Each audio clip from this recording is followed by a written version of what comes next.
Olá, minhas amigas, meus amigos, sejam bem-vindos ao canal para darmos continuidade ao estudo de O Livro dos Médiuns.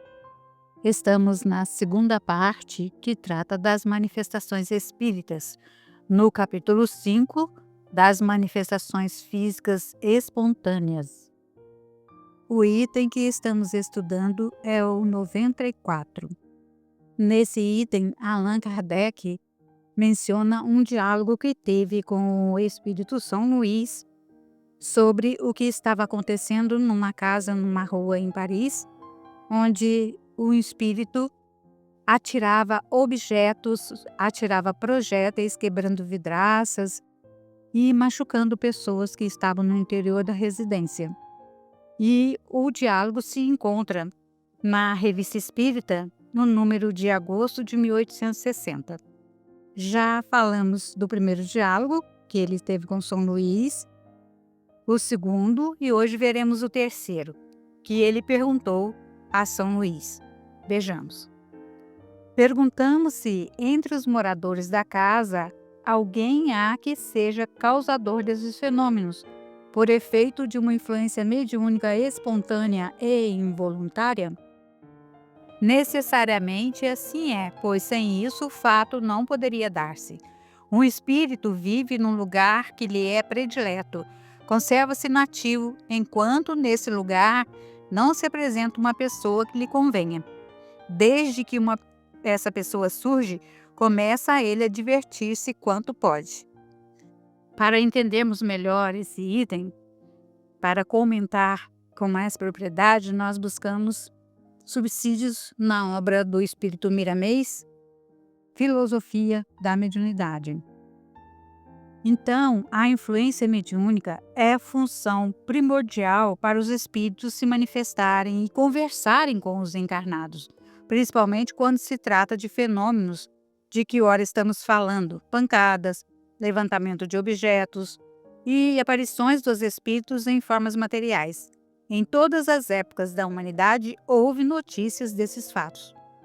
O médium é, pois, o ponto que fornece aos espíritos as condições que fazem ver e ouvir diante dos homens, com uma mensagem que por vezes os próprios espíritos desconhecem, agindo sob o controle de espíritos mais elevados, que são conscientes dos seus deveres e dos seus trabalhos espirituais. Deus, a suprema inteligência do universo, a causa primária de todas as coisas, não iria permitir que as aparições dos espíritos desencarnados ocorressem à vontade. Se os espíritos pudessem tirar de si mesmos os recursos fluídicos que o médium fornece, haveria o caos no seio da humanidade, porque os inimigos espirituais perturbariam os povos, sem que pensassem nas consequências.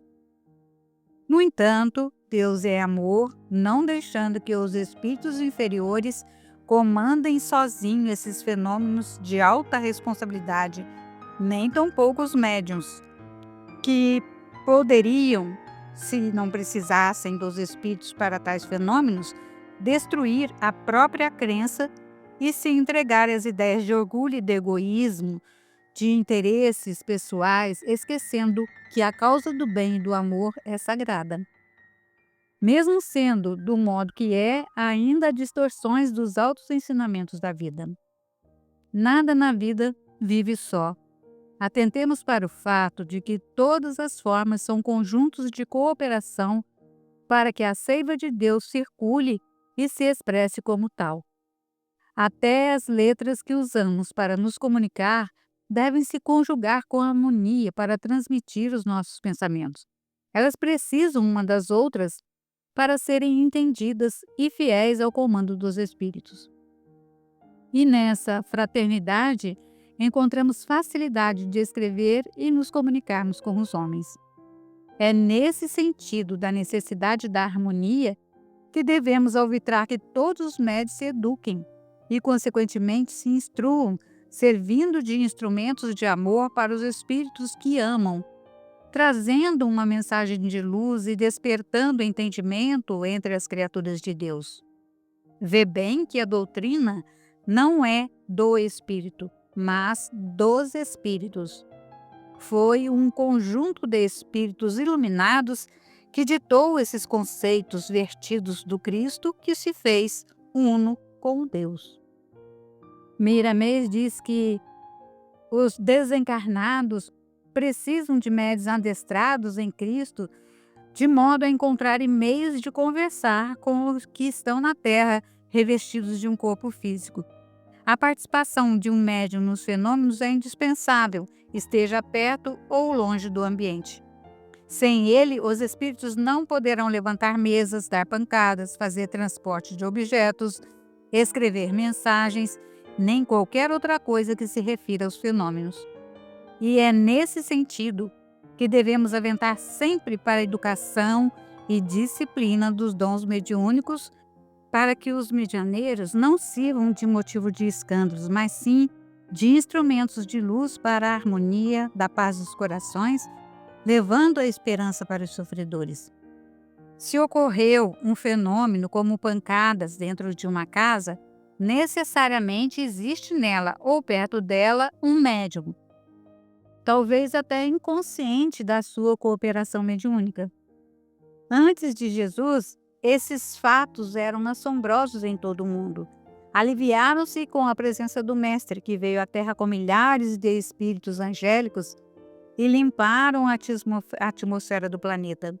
Veio depois o Consolador prometido pelo Senhor, na feição de uma doutrina que está levando o conhecimento da vida a todas as criaturas na carne e fora dela, despertando as qualidades dos médiuns e educando tanto esses quanto os espíritos desencarnados para seus verdadeiros deveres.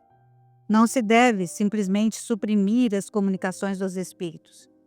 Jesus, como exemplo, abriu as portas dessas comunicações no dia de Pentecostes para que, usando a mediunidade transformada em escolas, pudesse educar médiuns e espíritos para o bem comum. Resolver os problemas não é fugir deles, é enfrentá-los com conhecimento de causa, para que sejamos no amanhã um só rebanho com um só pastor. A doutrina dos espíritos, sendo Jesus voltando para renovar suas páginas evangélicas, deseja que levemos de casa em casa essa luz para libertar todas as criaturas. Jamais deixando de vos anunciar coisa alguma proveitosa e de vô-la ensinar publicamente e também de casa em casa. Paulo registrou em Atos dos Apóstolos, capítulo 20, versículo 20. É o que deves fazer e é o dever dos espíritos como Jesus realizarem, por intermédio dos médiuns de boa vontade, de sorte que Jesus fique conhecido como ele é, para a felicidade de todos os povos. O maior fenômeno que se serve da mediunidade dos homens deve ser o fenômeno do amor e da caridade, daquela luz que se acende no centro da vida de cada um. E para a glória dos homens, aparece o Cristo nos corações, pela maturidade da alma.